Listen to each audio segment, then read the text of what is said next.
शाश्वत शांति निधान। बार बार दंडवत करूं सकल सुखों की खान।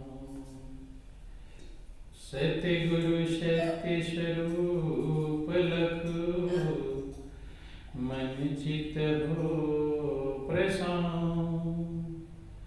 त्रिविधि ताप का नाश हो जीवन बनी सुखांत। अमित महायश आपका महिमा कही न जाए।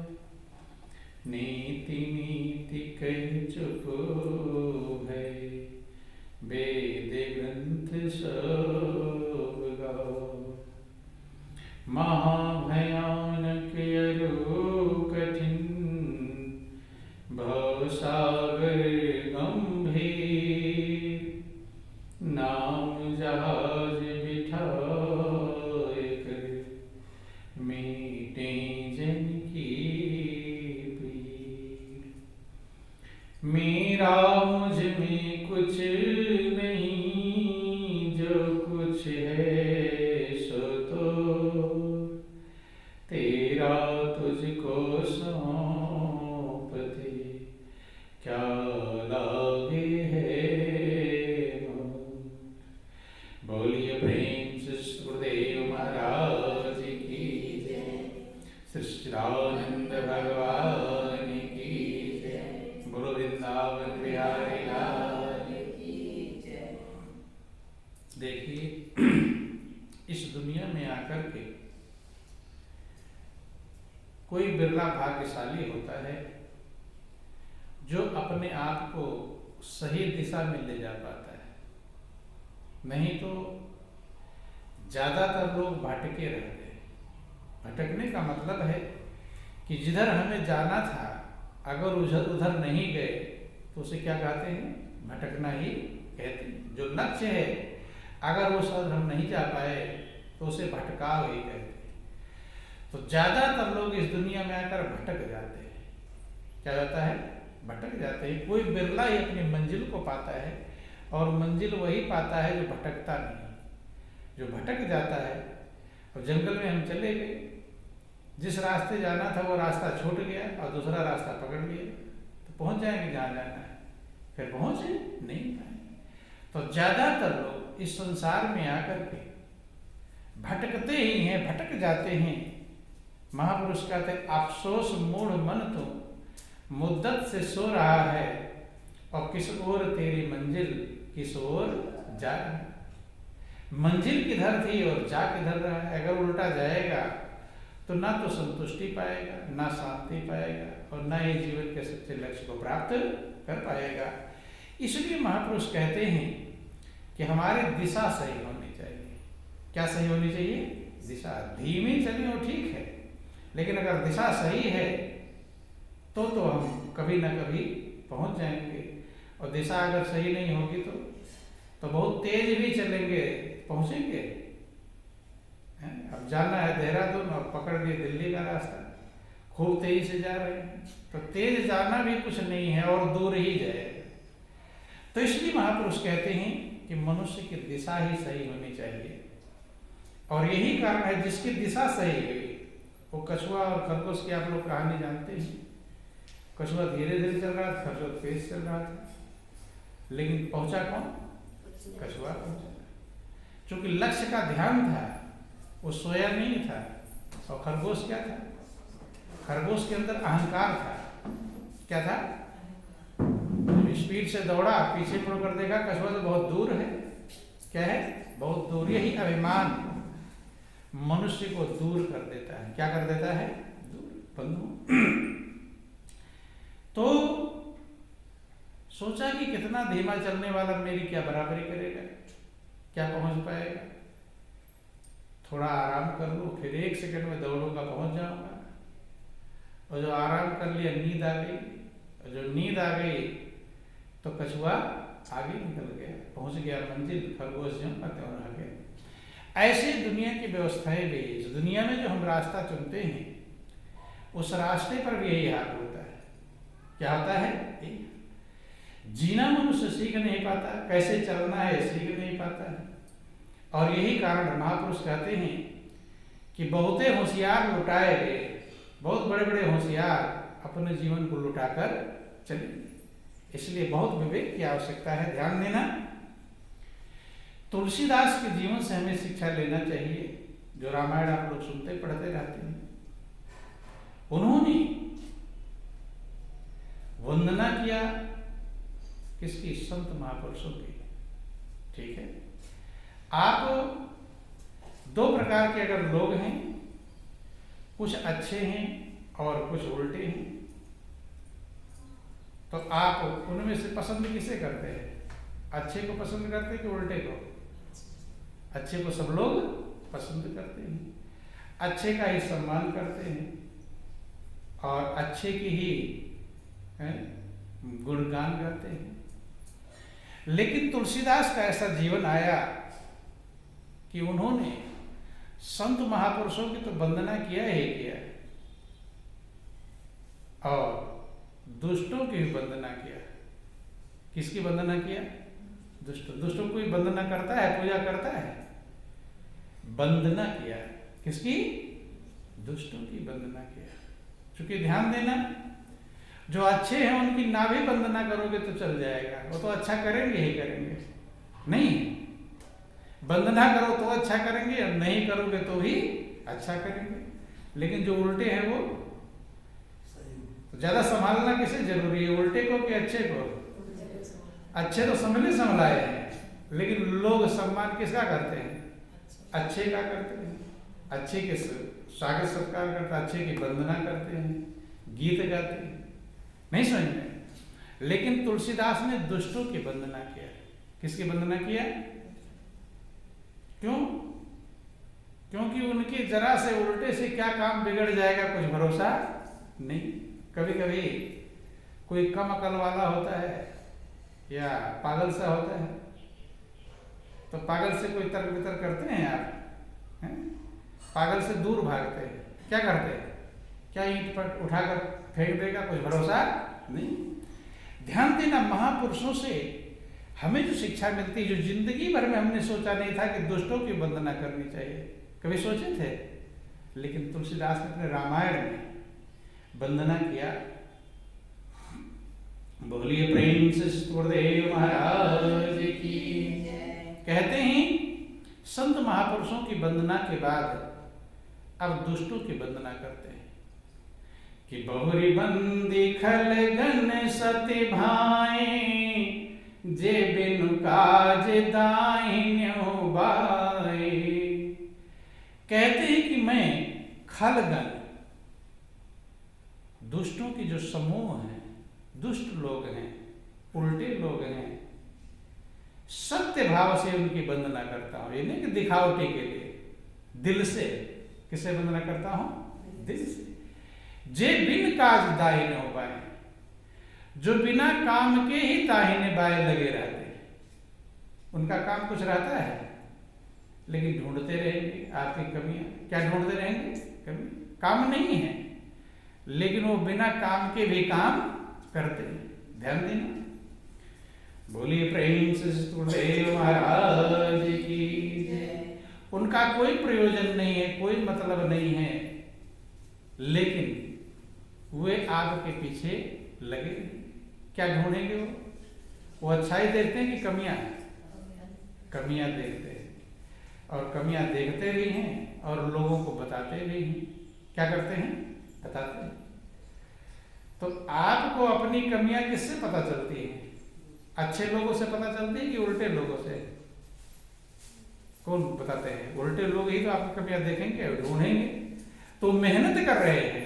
क्या कर रहे हो भाई? कमी ढूंढने के लिए मेहनत करना पड़ेगा? नहीं मेहनत करना पड़ेगा। ढूंढते हैं और बताते हैं, तो उनका एहसान मानना चाहिए कि नहीं मानना चाहिए? लेकिन कोई भी कमी ढूंढने वाले का, उसने तो मेहनत किया और बताया भी। क्या किया? बताया, लेकिन एहसान मानते हैं, धन्यवाद देते हैं। धन्यवाद देने के बजाय और नाराज होते हैं। क्या होते हैं? क्या होते हैं? नाराज। गुस्सा होते हैं या खुश होते हैं? बोलिए प्रेम से गुरुदेव महाराज जी की। तो वास्तव में जो आपकी कमियां ढूंढे और बतावे, वो मेहनत कर रहा है आपके लिए, नहीं मेहनत कर रहा है। ढूंढने में मेहनत लगेगा और बताने में टाइम लगेगा, अपना टाइम खर्च करेगा। तो वो तो अपना टाइम खर्च किया, आपकी कमियां ढूंढा और बताया, लेकिन आप उससे खुश नहीं, धन्यवाद नहीं देते। आप क्या होते हैं? नाराज होते हैं कि मेरी कमी क्यों बता दिया। लेकिन तुलसीदास वंदना कर रहे हैं, इसीलिए ध्यान देना। वो जानते हैं कभी बताने वाला सबसे बड़ा एहसानमंद है। आज नहीं बताएगा, जैसे छोटा सा फोड़ा किसी को हो जाए, अब मत बताओ, कुछ लोग छुपा के रखते हैं। क्या करते हैं? छुपा के। तो धीरे धीरे वो नासूर बन जाता है। क्या बन जाता है? नासूर। और फिर वो नहीं खत्म होता है, वो फिर वो ठीक, नासूर का मतलब जो ठीक है, जो भाव ठीक ना हो। तो छोटा सा फोड़ा बताने में सही है, या नासूर बन जाए तब सही है। तो ध्यान देना, तुलसीदास आपको इशारा करते हैं, समझाते हैं कि मैं खलत गणों की, दुष्ट जनों की वंदना करता हूं, जे बिनु काज दाहिने उबाए, जो बिना काम के दाहिने बाए लगे रहते। आप जिधर जाओ देखें किधर जा रहे हैं, क्या कर रहे हैं। तो अकल तो लगा रहा, अकल खर्च कर रहा तुम्हारे लिए, तुम्हें होश भी नहीं की, तुम्हें पता चल जाए और नाराज भी हो जाओगे, जबकि वो तो अपना टाइम खर्च कर रहा है, मेहनत कर रहा है। कि परहित हानि लाभ जिनके रे, उजरे हर्ष विषाद बसे रे। परहित हानि लाभ जिनके रे, कहते दूसरी की जो भलाई है,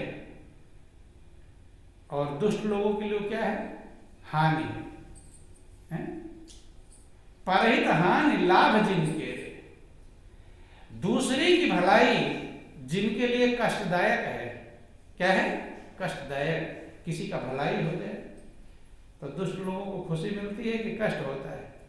क्या होता है? कष्ट। हानि लाभ जिनके रे, और किसी का हानि हो जाए तो उनके लिए लाभ है, खुश हो जाते। खुश होते कि नहीं? किसी का नुकसान हो तो लाभ हो रहा तभी तो दूसरे का नुकसान उनके लिए लाभ होता है, और दूसरे का लाभ उनके लिए हानि होता है। उजरे हरस विषाद बसे, कोई उजड़ जाए तो उन्हें हर्ष मिलता है।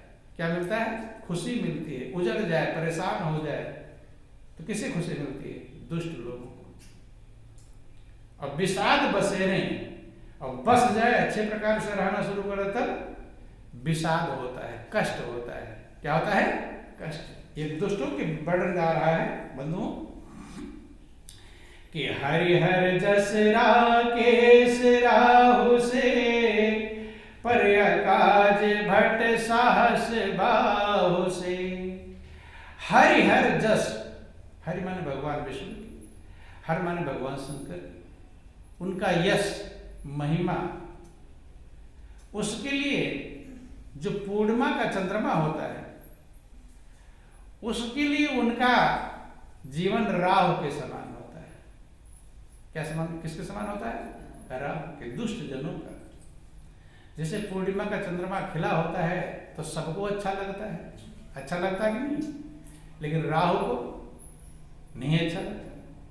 तो कहते हैं ऐसे ही प्रभु की जो महिमा है, भगवान विष्णु की, भगवान शंकर की जो महिमा है, उनकी महिमा उनके लिए राहु के समान है। किसके समान? राहु के समान है। और पर अकाज लग साहस भाव से, दूसरे का नुकसान करने के लिए बलवान होते हैं। क्या होते हैं? सहस्र भाव, 1000 हाथ वाले। सहस्र भाव का वर्णन आता है, उसके पास 1000 भुजाएं। ये भी गौर कर लेना, तमाम शास्त्रों में वर्णन आता है कि किसी के पास 10 सिर था, किसी के पास 1000 भुजाएं थी, किसी के पास इतने मुख थे। आता है रावण के पास 10 सिर थे। सहस्रभाव के पास वर्णन आता 1000 भुजाएं थी। कितनी भुजाएं थी? 1000। तो 1000 भुजाएं अगर गौर करना तो लगेगी कहां पर? 20 भुजा भी अगर लगाना होगा तो ऐसा तो नहीं एक भुजा उसमें से अलग भुजा जोड़ी जाएगी, सारी भुजाएं तो कंधे पर ही लगेंगी, नहीं लगेंगी। तो 1000 भुजाएं अगर लगाना हो तो लग जाएंगी। 1000 के लिए तो जगह भी 100 के लिए जगह नहीं मिल पाई लगाने के लिए, पतली पतली तो सिंह जैसा जोड़े, और सबको बलवान चाहिए। तो ध्यान देना, ये जो शास्त्रों में तमाम सारी चीजें वर्णन आती हैं उसका शब्दार्थ अलग होता है और भावार्थ अलग होता है, दोनों प्रकार के अर्थ होते हैं। शब्द के अनुसार तो है कि 1000 भुजाएं, 1000 भुजाएं का मतलब होता है कि वो इतना बलवान है कि 1000 हाथ वाले जितना काम कर सकते हैं, जितना बल है उसके पास उतना बल मौजूद है। रावण के लिए 10 सिर आया, कितना सिर है? 10 सिर। जब एक सिर आपके पास है, जब इतना ज्ञान आपके पास मौजूद है, तो जिसके पास 10 सिर होगा, अर्थात 1 का 10 गुना ज्ञान उसके पास मौजूद था। क्या था? ज्ञान। तो ये व्यवस्थाएं बताई जाती हैं, लेकिन लोग उसी को समझ लेते हैं। अब धनुष यज्ञ में धनुष तोड़ने के लिए जिक्र आया कि भूप सहस 10 एक 12 और लगे उठावन टरे न टर, कि 10,000 राजा, जब सीता का स्वयंवर हो रहा था, धनुष को तोड़ने का नंबर आया, तो 10,000 राजा एक साथ धनुष को उठाने लगे। अब 10,000 का मतलब धनुष के अगर 5,000 उधर खड़े हो, 5,000 खड़े तभी तो उठाएंगे। तो 5,000 लोग अगर लाइन से खड़े होंगे तो कहां तक लाइन पहुंचेगी? हैं? 5,000 लोग, भाई 10,000 हैं, 10,000 राजा है तो 5,000 उधर हो गए, दोनों साइड से पकड़ सकते हैं, कुछ उधर से पकड़े उधर से पकड़े, तो 5,000 की लाइन कहां तक पहुंचेगी? कम से कम 400-500 मीटर तो चला जाएगा, नहीं तो 1 किलोमीटर के लगभग ही हो सकता है। 1 किलोमीटर से आधा किलोमीटर जब, इसका मतलब धनुष इतनी लंबी होगी। अगर धनुष इतनी लंबी थी तो कौन से महल में रखी थी? ये तो नहीं कहा था खुले मैदान में रखी हुई थी। कहाँ थी? जनक के महल में रखी हुई। तो कितना ऊंची बिल्डिंग रही हो, कितना लंबा चौड़ा रहा होगा। अब आजकल तो बड़ी बड़ी मशीनें हैं, लंबे लंबे हार भी बन जाते हैं, उस समय तो ऐसी व्यवस्थाएं भी नहीं थी। तो इसलिए तमाम सारी बातें वर्णन आती हैं, इसलिए कुछ लोग शास्त्रों को मानते नहीं। क्या करते हैं? ये ग्रंथ झूठे हैं। ग्रंथ झूठे नहीं हैं, समझने वाला झूठा है।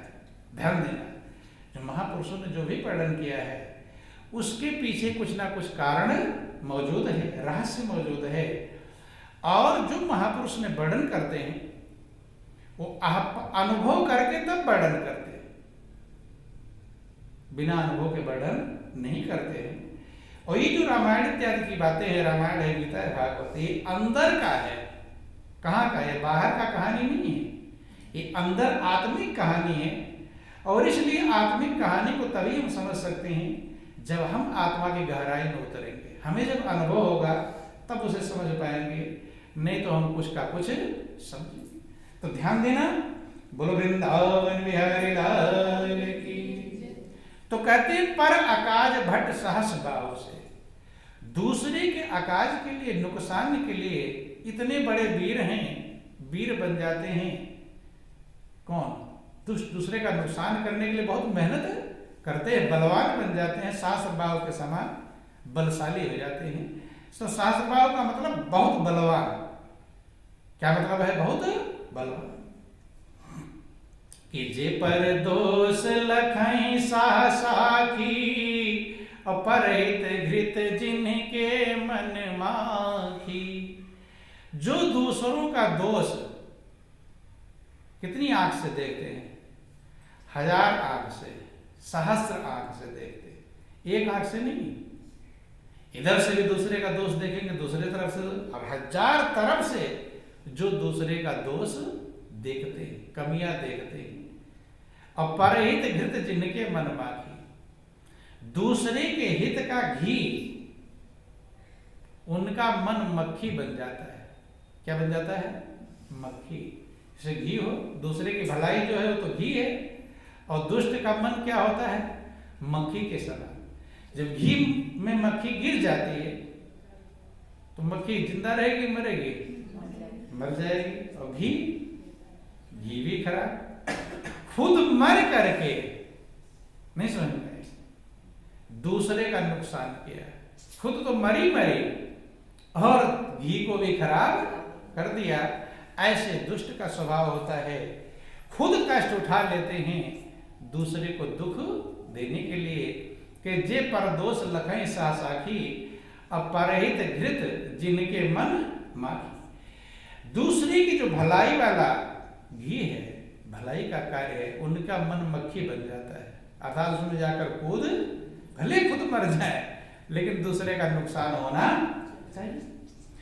तेज कृष्ण रोष महिषेषा, अगुण धन धनी दिनेशा।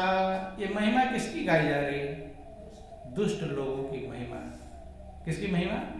तुलसीदास ने दुष्ट लोगों की महिमा गाया है। क्या गाया है? महिमा। ध्यान देना, क्यों गाया है इसे गौर कर लेना।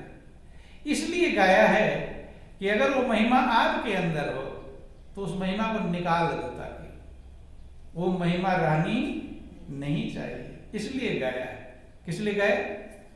ये जो महिमा गाई जा रही, किसकी गाई जा रही? दुष्ट लोगों की। तो उनके ग्रुप में अगर शामिल होना तो महिमा अपने अंदर रखना है, और उनके ग्रुप से अगर अलग रखना है, सज्जन में रहना है, तो इस महिमा को अपने अंदर हो भी ये महिमा, ये विशेषता, तो उसे निकालना चाहिए। तेज कृषान रोष महिषेषा, जो दूसरे को जलाने के लिए, क्या करने के लिए?